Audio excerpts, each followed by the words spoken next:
What is up, people on the internet? JQL here, back from the video. In today's video, I have another Cousin Lego video on my Cousin Lego mini figure, I guess you can call it, of Bumblebee from Transformers: Rise of the Beast. I know the movie came out a while ago. I made this figure back when the movie was first released. I just never really got around to posting it on my YouTube. So, yeah, here it is now. And without further ado, let's just get started with this video. Alright, here is my Bumblebee custom. So this is not a normal minifigure. If I were to grab a normal minifigure, this is what it looks like next to him. It's not quite to scale, but I think it's fine. But yeah, I basically got a lot of inspiration from the Moose Figs Bumblebee he made a while back, except this design is from Rise of the Beast and at the end of the first Bumblebee movie.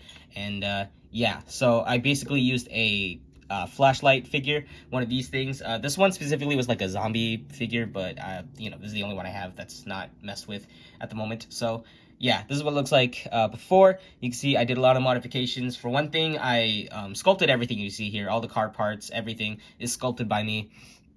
And then I even sculpted over the head, or over the little stud, and then, sculpted the whole head. The head is still movable. The arms are extended, as you can see. I basically just took some green stuff. I actually used green stuff on this figure rather than procreate. And yeah, so that's how I extended it. It is connected via magnets. And another thing you'll notice is that I widened the torso a little bit to make his shoulders a little more broad, because his design is kind of like that. So I decided to do that, and I think I made the right choice. It looks pretty good. And I think that's it for the like everything else I did. Excuse me, coming down with something. But yeah, so that's all I did with the main parts. For the rest of it, it was pretty much sculpted by me. You can see the back right here. The little car door flaps are basically attached via magnets on the back, and I also have them attached to antenna pieces, so that way I can adjust them however I want. The doors could be more detailed. I just didn't feel like adding more detail. If you're wondering how I got this clear part, this is UV resin that I just laid down, or well, I spread it on like a flat surface, then I cured it using the UV light, and then just kind of sculpted around it, so that way it looks like a clear window. I think it looks pretty good. It's not perfect, but I think it looks nice. The legs are fully sculpted. The legs can sort of move. They can't really move just because, paint rub, and also with all the sculpted bits, it hinders articulation, which is fine. I don't really care. But yeah, I'm overall really happy with how this figure turned out, just because I pretty much sculpted everything from by hand. And the head might be a little inaccurate. There wasn't a lot of reference photos when I made this guy.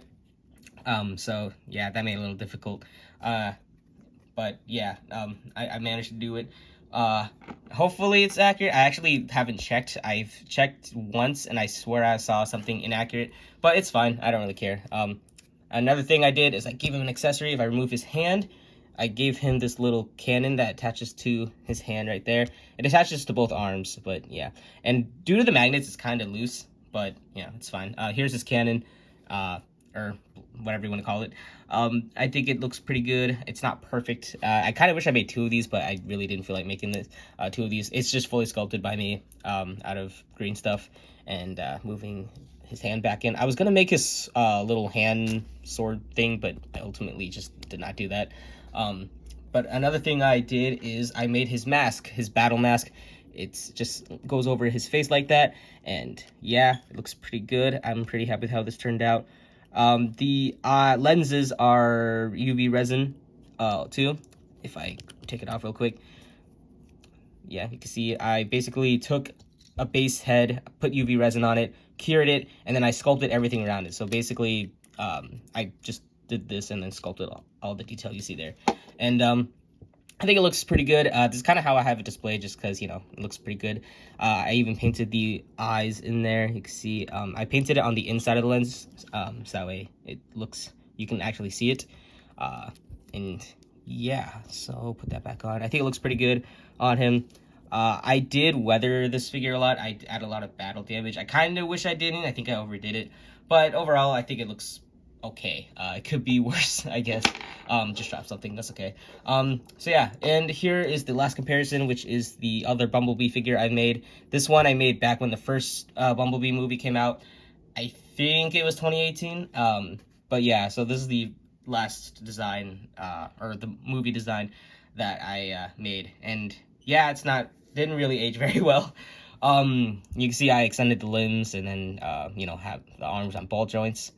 Yeah, it's not that great of a figure. Also, if nowadays if I were to make Transformers figures, I would definitely do it in this scale rather than just a normal minifigure. But yeah, I think overall I definitely have improved, or at least I think so. If you think otherwise, then cool, I guess. So anyway, that's pretty much it for Bumblebee. So let's just wrap up the video. Thank you guys so much for watching this video. I hope you guys enjoyed it. If you did, make sure to give this video a like. And if you like what you see here and you want to see more custom minifigures made by me, make sure to subscribe to my channel if you have not already. So you'll be notified for my next video whenever that comes out. In terms of other Transformer customs, I'm not sure if I'll make any. I was gonna make Mirage, but I kind of gave up because I lost motivation. I don't like the idea of a G.I. Joe and Transformers movie. Maybe that's just me. So you probably won't see another Transformers figure from me for a while. Also, these designs take a very long time to make. So yeah, there's that. So yeah, pretty sure I said everything else I wanted to say. So thank you guys once again so much for watching, and I'll see you guys in the next video, whatever video it'll be. And I'll see you guys next time. Bye.